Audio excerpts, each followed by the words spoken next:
Om Anti Santam na Jahatyanti Santam na Pashyati Devasya Pashya Kavyam na Mamara na Jirjati.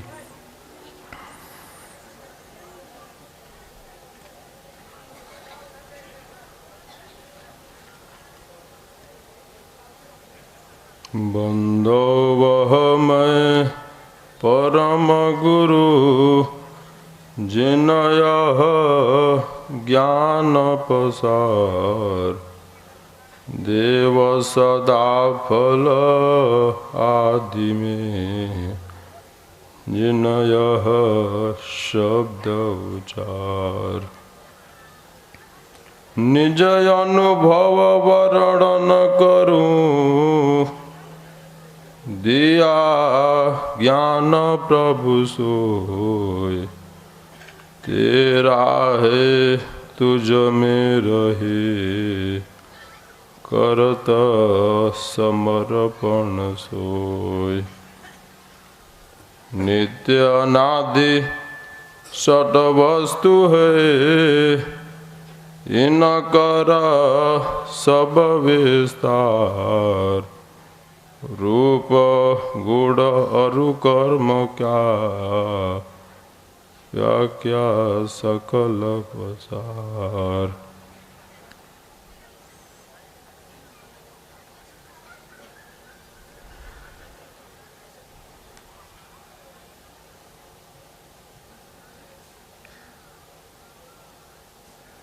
सद्गुरु ब्रह्म स्वरूप है नर स्वरूप के आय पारस दे जग जीव को कंचन रूप बनाए।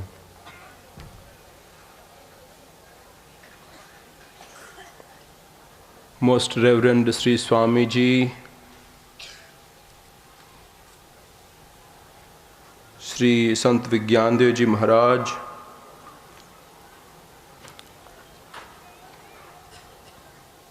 the honorable guest here,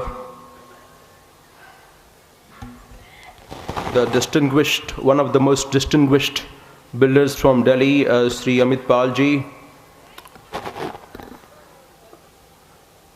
Sri B.S. Yadav Ji, all the veteran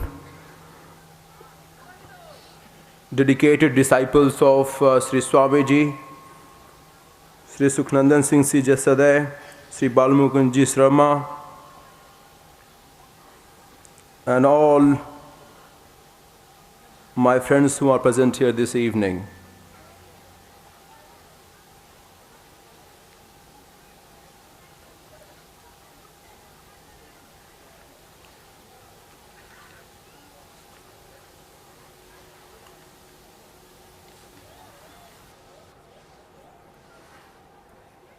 We have seen the most profound changes in the world.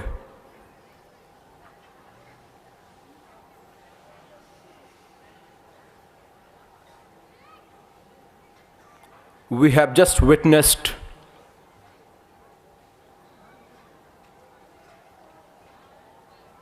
the most crucial aspect of our life and its effect, the environment.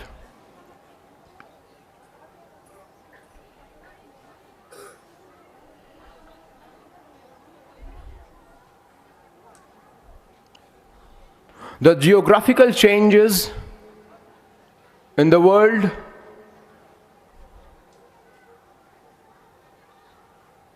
is matter of such a significance that cannot be ignored by any stretch of the imagination.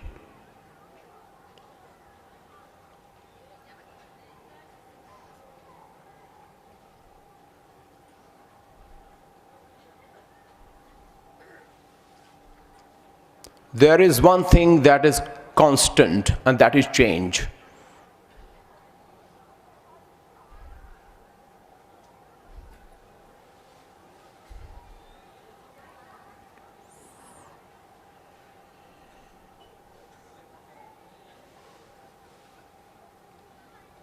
But how does the change take place?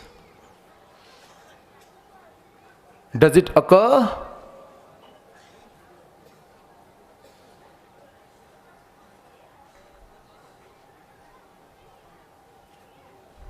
There are times when it does occur.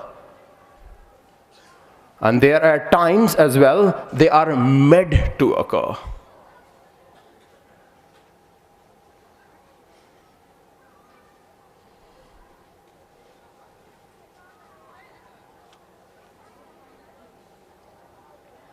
It depends on us which one we choose.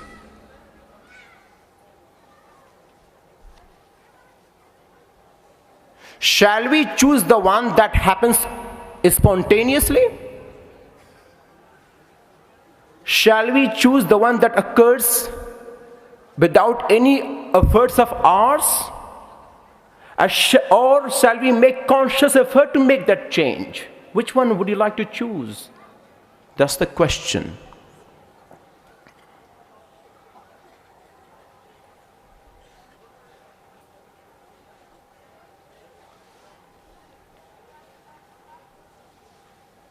Most of the economical changes that we have been part of, that we have seen in past one decade, is what we have made economically.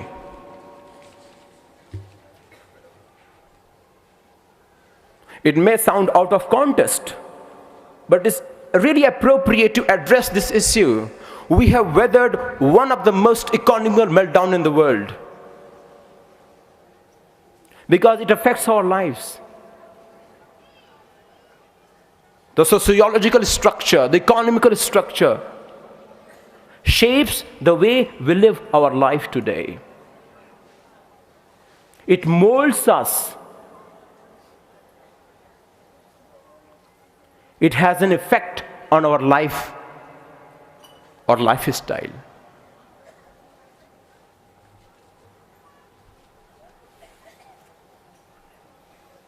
Spirituality may have just one meaning, but it varies from person to person how a person takes this, how he imbibes the knowledge of his spirituality, the science of his spirituality. The person sitting in America at a very high position won't be as someone like from India, someone like from this Kumbh Mela. His approach to spirituality will be quite different the one who is sitting there on the bank of Ganga.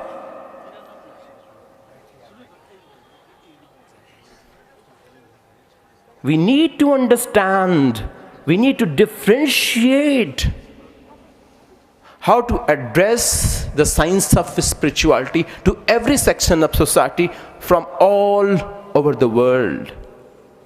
We cannot adopt one approach to disseminate the knowledge of spirituality by one method.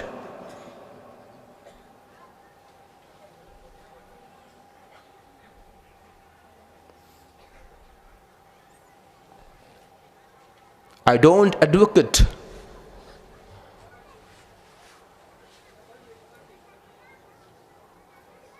the idea of changing ourselves for others.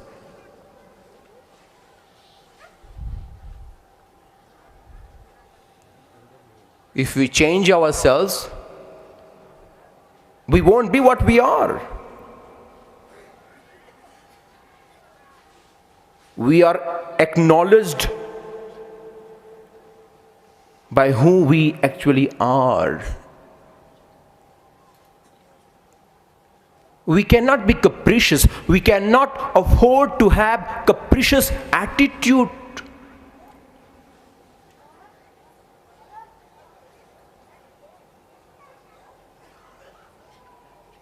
But we can do one thing. We can change the way we address the issue. We can change the way we function, our way of spreading spirituality. That's what we can do.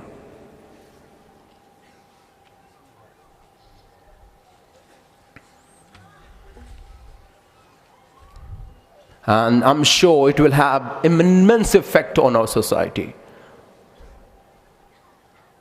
So how to address the science of spirituality in these changing times? Economically, geographically, or lifestyle-wise? Or shall we target just one audience?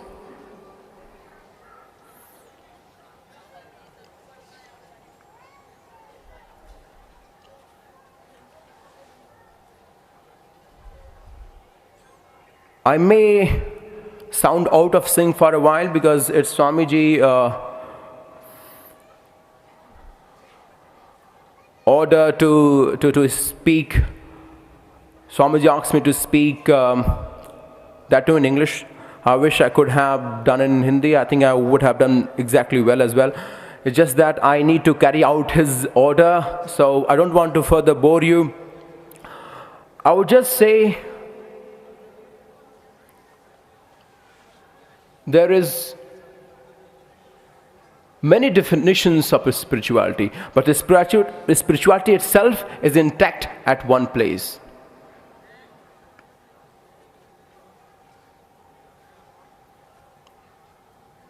We need to broaden our vision.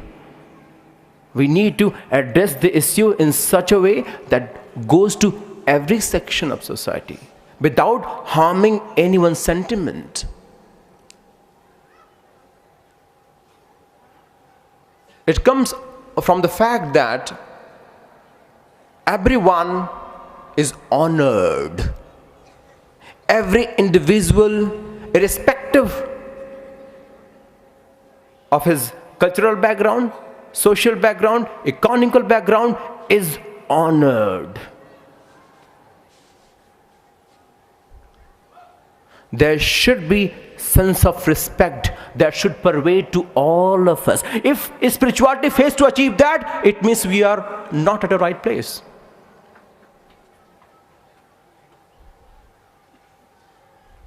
If there is a sense of emptiness, or if you happen to feel an ego inside you, then spirituality may not be as prominent as you want it to be.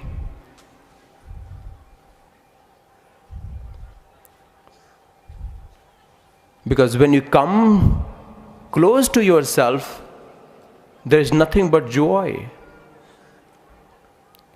There is stillness in you. Your mind does not waver.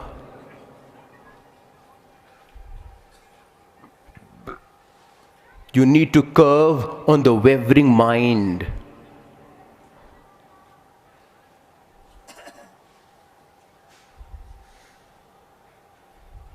Mind gets so subdued. It becomes diminutive. Is so powerless that it does not come out. It is suppressed. And that too, it happens spontaneously. That is the science of spirituality. That is the science of Vihangam Yoga.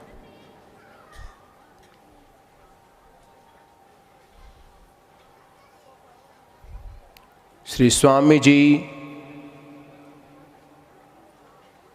never had any formal education.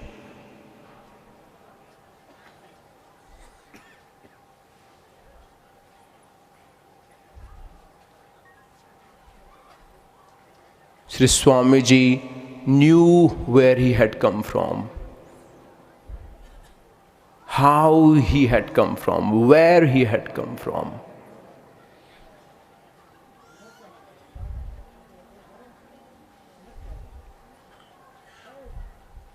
Swamiji did not have this natural death. He left his mortal coil at his own will. He relinquished his body. Just like after you take bath, You put on new clothes.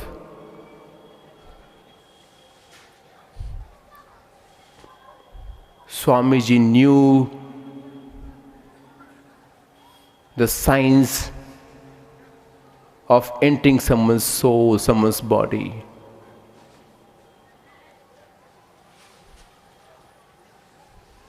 He never asked for any references. He never sought any references from any epics of any religion. He didn't have to.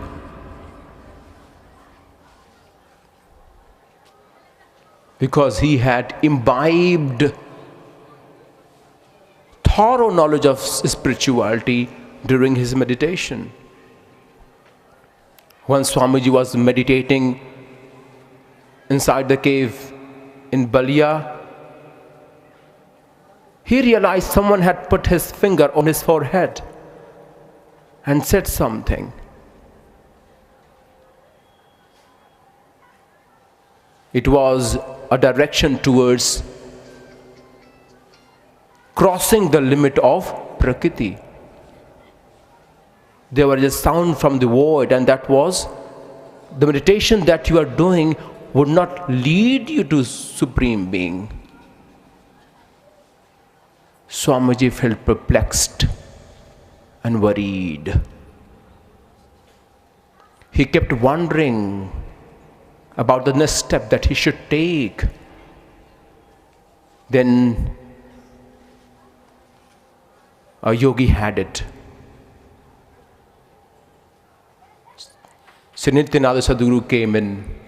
He appeared before him and initiated him to the real science of spirituality, the origin of spirituality.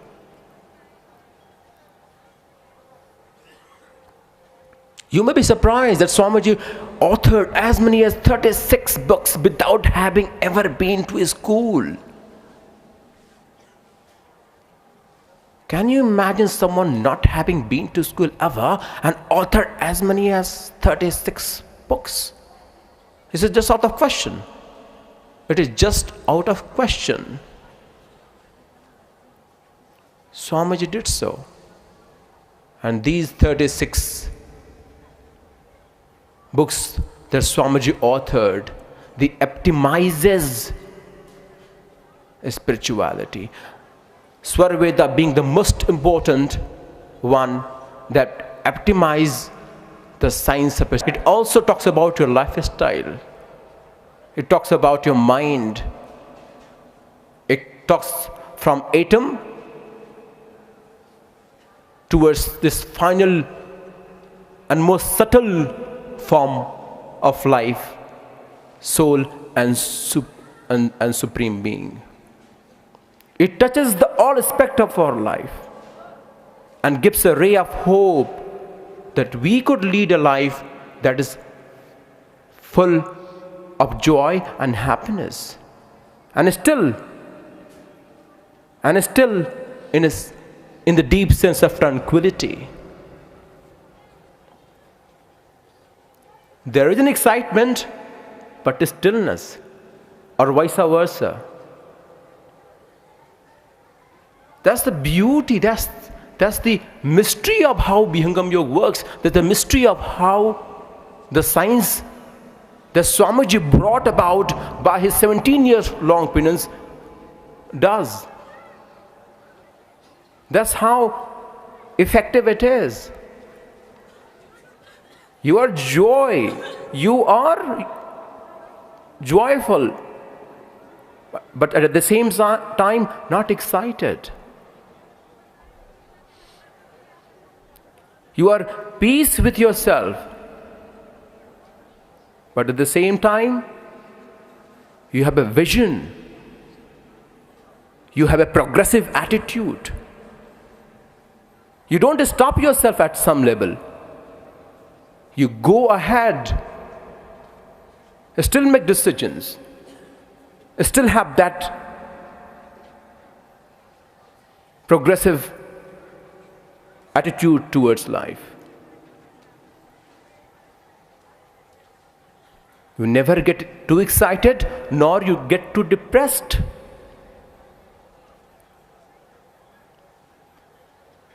That's how we should all lead our life. If you have been honored, of course you would be happy. But you're not on the top of the world or making everyone inferior. You are with peace with yourself. If you have been dishonored or have been put into some condition of shame, you are still peace with yourself. You don't go out of your way to kill someone, because you have realized your own self, your own worth. We usually associate ourselves with the position that we hold in society. We feel indignant at someone's behavior. We feel honored as well at the same time. And due to these changes in our behavior, a feeling of indigenous or feeling of honor, we get swayed by them. We feel happy when we are honored, and we feel horribly bad when we are criticized, when we are criticized for our work. We get swayed away by everything in the world. Everything has such an immense effect on us. It's like you are not in control of your own body, your own self.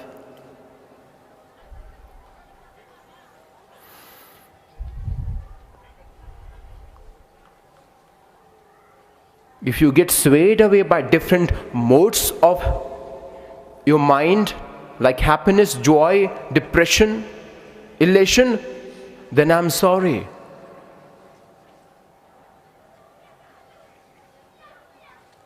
You're not at the right place. You need to change, or need to bring about the change inside you.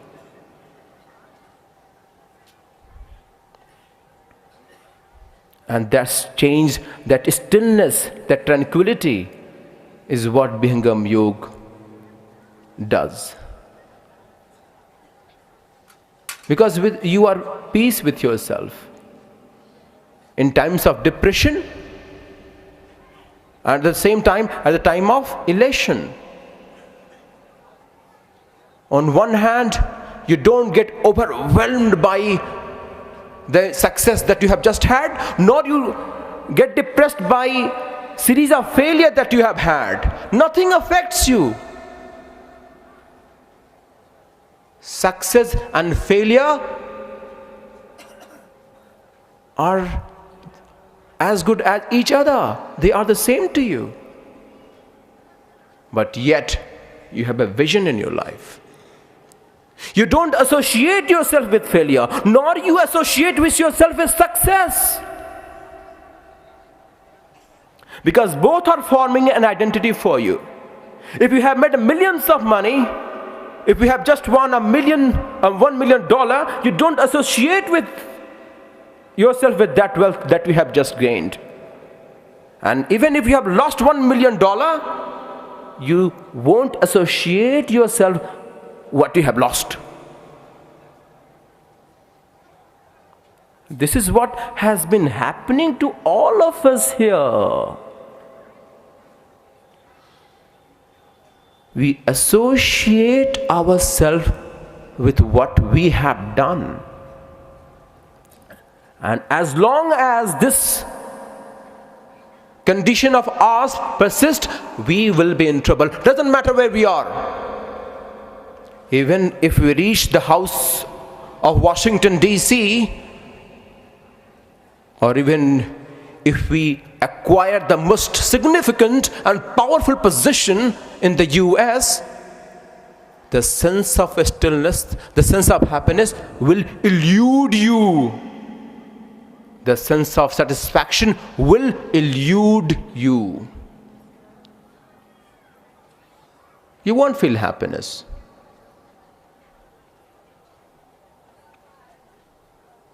What is the characteristic of a yogi? A characteristic of a yogi is that he doesn't get into anything, but he gets into everything. That's how beautiful it is. You are an act. Don't become an act. If you have achieved $1 billion of money, you don't become that. Or even if you lost it, you don't become that. You don't become rich nor poor. It's all an act. Nothing is reality. And unless we reach that level of our mind, of our identity, there's nothing called joy. There's nothing called depression. There's nothing called elation. It's all the same. Because you have realized yourself. You don't feel out of the world or overwhelmed if someone come appreciate you, nor you feel bad when someone comes and criticizes you either. Nothing changes, nothing happens. You are what you are. And this is what Vihangam Yoga is. This is what Vihangam Yoga does. It makes you realize what you are. Because this is what is happening. It keeps happening. Because I usually talk about what things happen in society. People come and complain, oh, this guy has said that. I feel so bad. I will retaliate. Someday I will retaliate. I will just diminish. Just see how it happens. And if you are honored, you feel happy. There's a giggle. They smile, they use a smile on your face. And you think you are really strong. When your boss comes to you next day and give you more perks, you feel so good about him. And when he comes and says the work that you are supposed to do, you could not perform well, now you'll have to work extra time, you feel bad about that. And you still feel that you are strong. You feel that you are so strong. Nothing can change you. You are so efficient.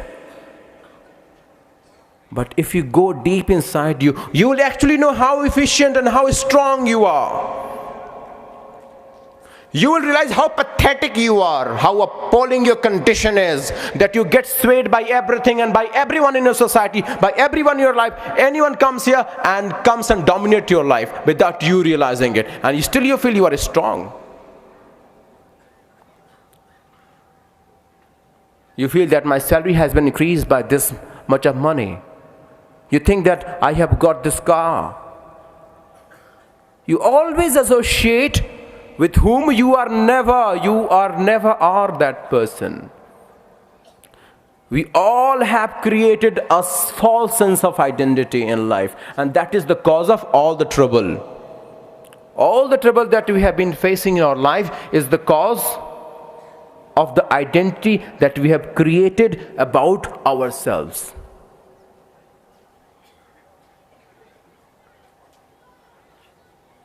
Unless we clear that,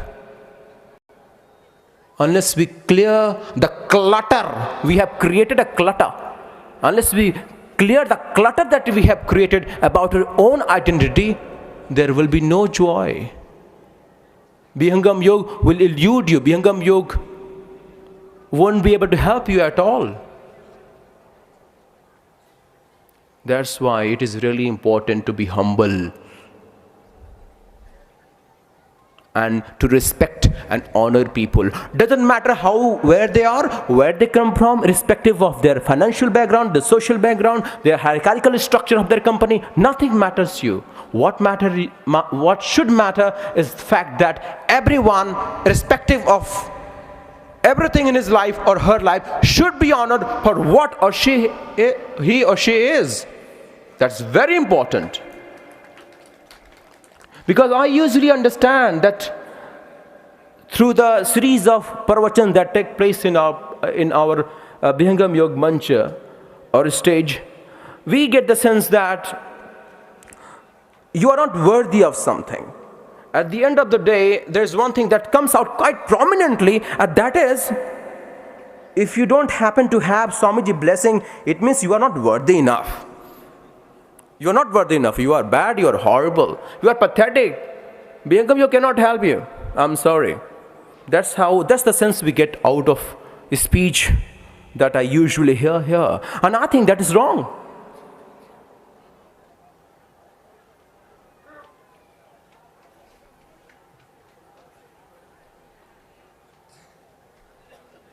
We should understand that every individual cannot be what you expect him to be. And anyway, who the hell am I to expect someone to be what I am not myself? I cannot expect someone to be Einstein when I am not Einstein myself. When I am not Einstein myself.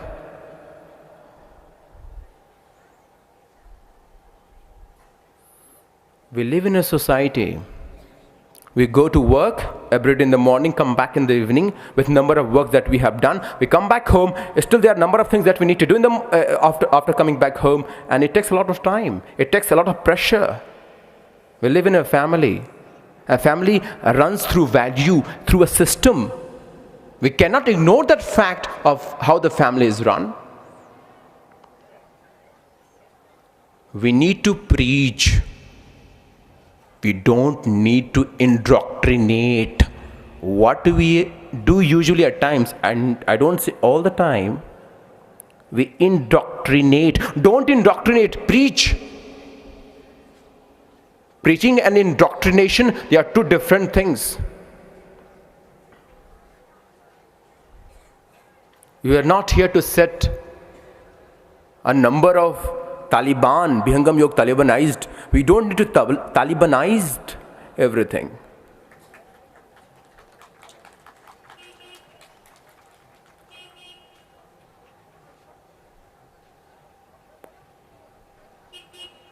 The sense of self should come from within.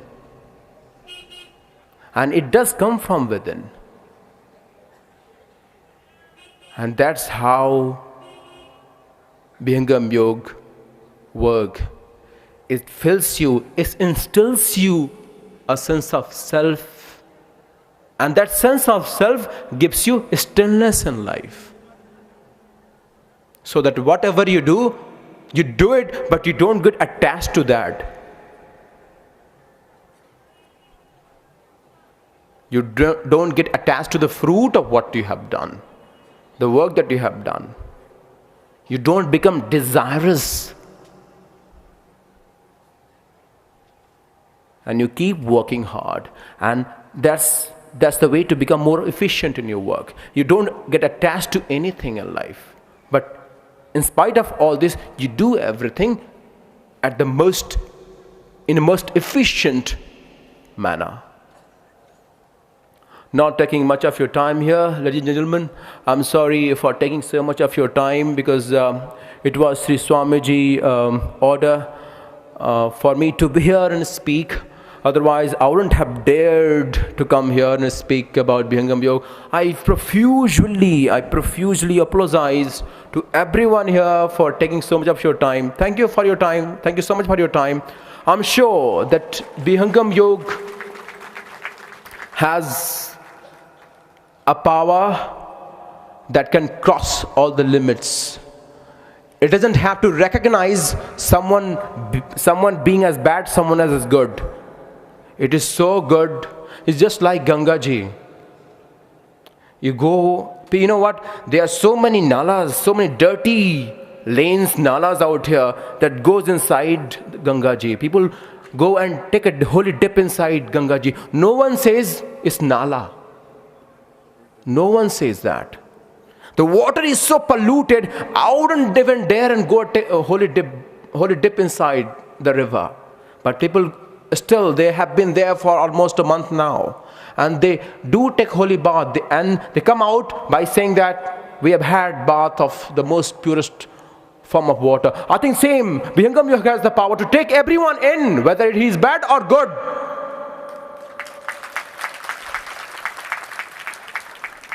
We cannot term someone as bad or someone as good.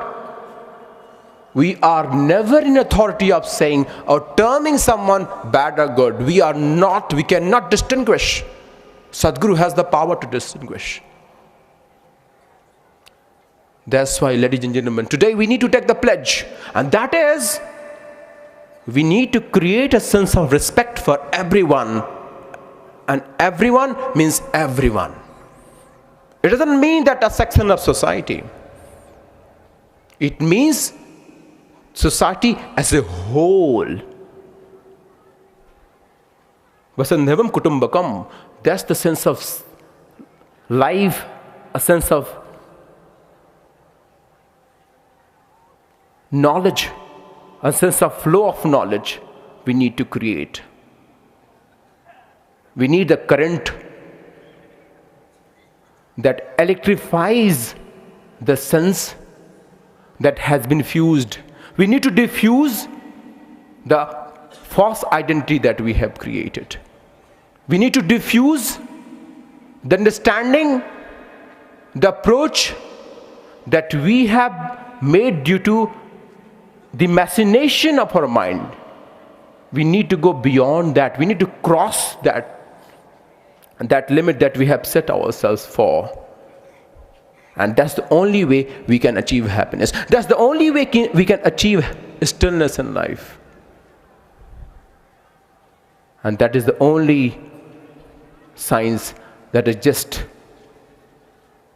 can pervade happiness and joy, perpetual happiness and joy. With these words, I conclude my speech and I profusely apologize for those who are not really comfortable with me or couldn't understand much.